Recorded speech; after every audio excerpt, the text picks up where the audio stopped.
अस्सलाम वालेकुम नाजरीन, मैं हूं इंजीनियर बिलाल जफ़र। आप देख रहे हैं हमारा कनाडा। आज की वीडियो में मैं आपके साथ मेरा और हिना का तजर्बा शेयर करूंगा मेडिकल और हेल्थ केयर के हवाले से कनाडा में, कि हमने उसको कैसा पाया। और बहुत ही यूज़फुल इंसाइट्स आपको मिलेंगी, क्योंकि ये बात करना भी बहुत सी जो dark reality of Canada videos हैं उनमें डिले इन हेल्थ केयर या इनसफिशिएंट हेल्थ केयर या बैड मेडिकल सिस्टम को एक पॉइंट बनाया जाता है as a negative of Canada. तो मैं आपके साथ अपना तजर्बा इस हवाले से शेयर करना चाहूँगा। हिना को ख़ास तौर पे प्रॉब्लम हो रही थी कनाडा जब से हम लोग आए, हेयर फॉल की भी और हड्डियों में दर्द की। हड्डियों में हिना को ऐसा दर्द शुरू हो गया जैसा हिना को लाइफ में कभी नहीं हुआ था। उसकी एक रीज़न हम ये समझ रहे थे कि शायद गाड़ी नहीं है तो पैदल चलने की वजह से, क्योंकि ज़िंदगी में कभी इतना पैदल ट्रैवल किया नहीं है। तो क्योंकि सडन एक लाइफ में चेंज आया था, तो उसकी वजह से शायद हिना को हड्डियों में बहुत ज़्यादा दर्द हो रहा था और इट वाज एक्सक्रूशिएटिंग पेन, यानी बहुत ही ज़्यादा ऐसे लगता था उसको जैसे कोई क्रश कर रहा है हड्डियाँ, ऐसा दर्द होने लग पड़ा। मैंने हिना के साथ शेयर किया कि मैं भी जब रनिंग करता था, ज़्यादा पहले तो करता था, अब तो बस वॉक ही ज़्यादा करने का टाइम मिलता है। तो रनिंग करने के बाद जब आप आते हैं तो विद इन आधा घंटा मेरे टांगों में दर्द शुरू हो जाता था। खास तौर पे सुबह सुबह के वक्त वो दर्द ज्यादा होता है। अगर आपने रनिंग की है और फिर आप सो गए हैं, फिर जब आप सुबह उठते हैं या सोकर उठते हैं तो आपके टांगों में दर्द हो रहा होता है। तो पहले तो मैंने यही सजेस्ट किया कि इस तरह का दर्द होगा, लेकिन वो दर्द जा नहीं रहा था और इतना ज्यादा हो गया था कि अब हिना से चला भी नहीं जा रहा था। हम वॉक इन क्लिनिक्स में नहीं गए, हमने अपने फैमिली डॉक्टर से रुजू किया। उन्होंने हमें अपॉइंटमेंट दी और अपॉइंटमेंट में हम लोग गए। पहले मैं आपको थोड़ा सा बता दूं यहाँ पे सिस्टम क्या होता है। अगर आपको इमरजेंसी कोई हो जाती है फिर तो हॉस्पिटल्स होते हैं जो 24/7 ऑपरेट कर रहे होते हैं, आप कभी भी हॉस्पिटल जा सकते हैं और अगर वाकई इमरजेंसी है तो you will be taken care of accordingly. वरना आपके पास वॉक इन क्लिनिक की ऑप्शंस होती है, लेकिन वॉक इन क्लिनिक्स हर वक्त नहीं खुले होते, उनके वर्किंग आवर्स में आपको जाना होता है। उसके अलावा फिर ऑप्शन होती है कि आप अपने फैमिली डॉक्टर के पास जाएं, लेकिन उनसे अपॉइंटमेंट लेकर जाना होता है। तो हमने पहले फैमिली डॉक्टर किया हुआ था, तो अपॉइंटमेंट लेकर हम फैमिली डॉक्टर के पास गए। फैमिली डॉक्टर को हिना ने अपने सिम्टम्स बताए। डॉक्टर ने अच्छे से चेक किया, सारे सिम्टम्स पूछे और डॉक्टर शुरू से ही भांप गई कि आप में आयरन की कमी है। और उन्होंने हिना को कुछ टेस्ट लिख कर दिए, वो टेस्ट हमने करवाए, सारे टेस्ट हमारे फ्री हुए और टेस्ट की रिपोर्ट डायरेक्टली डॉक्टर को पहुंचा दी गई। फॉलो अप विजिट में डॉक्टर से पूछा कि अभी तक हमें कुछ रिस्पांस नहीं आया उसके बारे में। तो हमें ये बताया गया कि अगर कुछ बहुत सीरियस होता तो हमने आपका वेट ही नहीं करना था, हमने आपको डायरेक्टली कॉल कर लेना था। तो इतना सीरियस कुछ नहीं है, लेकिन हिना का बताया गया कि iron level was very very low. तो डॉक्टर ने बहुत ही अच्छी मेडिसिन लिख कर दी और साथ में बताया कि इसको आपने विटामिन सी के साथ लेना है। She is been doing that ever since, और 2 दिन से ही आराम आ गया। मतलब after taking the medicine for just 2 days। हालांकि ये प्रॉब्लम हमें कोई 3 महीने से हम लगातार सुन रहे थे। और अब मैं आपको अपना एक्सपीरियंस बताता हूँ। मैंने फैमिली डॉक्टर को विजिट किया, उनको कुछ सिम्टम्स बताए जैसे हेड एक वगैरह, और मैंने बताया कि समटाइम जैसे डिजीनेस होती है। तो उन्होंने ब्लड टेस्ट लिख कर दिए, तो अभी मुझे वो करवाने हैं। कॉल आई 1 हफ्ता पहले कि आपकी इकोकार्डियो होगी।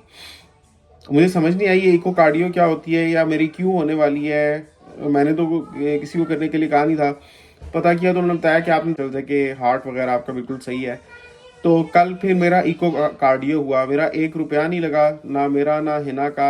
हाँ, जो मेडिसिन ली हैं हिना की वो उनके लिए हमें पे करना पड़ा है। वो बच्चों की फ्री होती हैं, सीनियर्स की भी फ्री होती हैं। उसके अलावा अगर आपने इंश्योरेंस ली हुई है तो इंश्योरेंस आपकी कवर करती है, वरना आपको दवाइयाँ खरीदनी पड़ती हैं।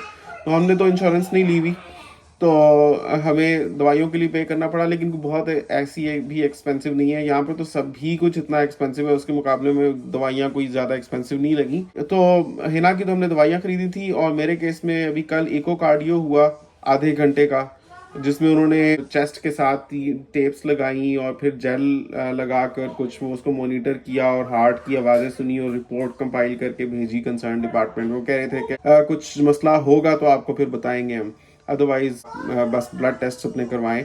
मतलब ये कहने का है कि जो भी सिम्टम्स हमने उनको बताए हैं, हमारे कोई ऐसी इमरजेंसी केयर के सिम्टम्स नहीं थे। रेगुलर जो हमें मुश्किलात आ रही थी वो हमने उनके साथ शेयर किया, उनका उन्होंने इतना अच्छा बंदोबस्त किया, मतलब they take it very seriously whatever symptoms आप उनके साथ शेयर करते हैं, और उसको पूरे तरीके से उसके लिए जो टेस्ट करवाने की ज़रूरत है, या जो जैसे इकोकार्डियो हुआ, उन्हीं को पता था कि इसकी ज़रूरत है, मुझे तो पता भी नहीं था, तो वो भी उन्होंने किया फ्री ऑफ कॉस्ट। और जो मेडिसिन दी उनसे माशाल्लाह आराम आया है हिना को। तो हमारा experience so far has been very good. हाँ, ये ज़रूर है कि अगर इमरजेंसी हो जाए तो फिर 911 कॉल करना पड़ता है और फिर आपको फ़ौरन जाना पड़ता है। फिर वो आप तो इमरजेंसी समझ रहे हैं, लेकिन वो डिटर्मिन करेंगे if it is really an emergency और नॉट। और अगर इमरजेंसी नहीं होगी तो फिर आपको फ़ौरन से केयर नहीं मिलेगी, आपको वेट करना ही पड़ेगा। तो बहुत से लोग इस वजह से भी शिकायत करते हैं क्योंकि वो समझते हैं कि जो मसला वो लेकर डॉक्टर के पास गए थे वो इमरजेंसी थी, लेकिन इट माइट बी सब्जेक्टिव, वो उनकी खाम ख्याली भी हो सकती है। तो वो डॉक्टर ही डिसाइड करता है कि असल में इमरजेंसी क्या है। तो इमरजेंसी की तो हमें माशाल्लाह अभी तक कोई ज़रूरत पड़ी नहीं, कभी खुदा न खास्ता पड़ेगी तो वो एक्सपीरियंस भी आपके साथ शेयर करूंगा। और यहाँ पर टेली हेल्थ नर्स को भी आप कॉल कर सकते हैं अगर आप को लगता है कि आप कुछ सिम्टम्स एक्सपीरियंस कर रहे हैं लेकिन आप श्योर नहीं है कि उसके लिए आपको डॉक्टर को विजिट करना चाहिए या नहीं, तो आप सबसे पहले टेली हेल्थ नर्स को कॉल कर लें। टेली हेल्थ नर्स को कॉल करने का एक नंबर होता है, वो आप कॉल कर सकते हैं। तो वो आपके सिम्टम्स सुनकर आपको ये बताती है कि आप घर पर ही कोई उसके लिए कर सकते हैं या हिफाजती इकदाम आपको करने चाहिए, आपको डॉक्टर को विजिट करना है। तो tele health nurse is also one thing. आपको कुछ समझ नहीं आ रही तो सडनली आप एक क्विक मेडिकल ओपिनियन उनसे भी ले सकते हैं। उसके अलावा अगर आप वॉकिंग क्लिनिक्स में नहीं जाकर वेट करना चाहते और आप अपॉइंटमेंट का नहीं वेट कर सकते, आपको बीमारी है, मतलब फर्ज करें आपको बुखार है या आपको नज़ला ज़ुकाम है या कोई आपको एक्जिमा खारिश वगैरह कुछ है और आप वेट नहीं कर सकते, नहीं करना चाहते और इतना सीरियस भी नहीं है केस आपका कि आप उसके लिए हॉस्पिटल जाएंगे, तो उसके लिए फिर आप बस रेगुलर जो फार्मेसी है वहाँ पर जाकर भी आप अपने सिम्टम्स बताकर ओवर द काउंटर मेडिसिन ले सकते हैं। जैसे शॉपर्स ड्रग मार्ट है, वहां पर आप जाएं तो आपके सिम्टम्स सुनकर बता देंगे कि आपको कौन सी मेडिसिन की जरूरत है।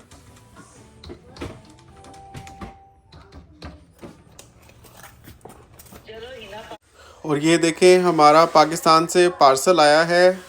लोग कनाडा से पार्सल पाकिस्तान भेजते हैं, पाकिस्तान से पार्सल कनाडा मंगवाते हैं। उसकी वजह ये है कि ये जो चीज़ें हैं ये कनाडा में इंतहाई महंगी मिलती हैं। तो ये पार्सल में आया क्या है, ये आपके लिए सरप्राइज़ है। गेस करें क्या चीज़ है, अभी कमेंट करें।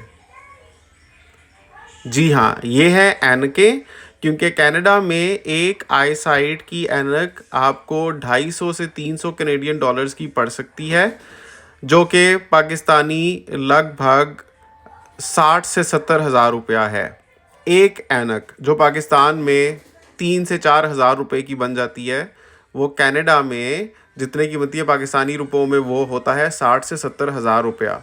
तो मेरी एनक कनाडा में टूट चुकी हुई थी और मैं 4 महीने से टूटी हुई एनक के डंडे को स्मथ बॉन्ड से जोड़ के गुजारा कर रहा हूँ, और वो बार बार फिर से टूट जाता है, मैं फिर से जोड़ता हूँ, फिर से टूट जाता है। तो मैंने एनके बनवा कर मंगवाई हैं पाकिस्तान से।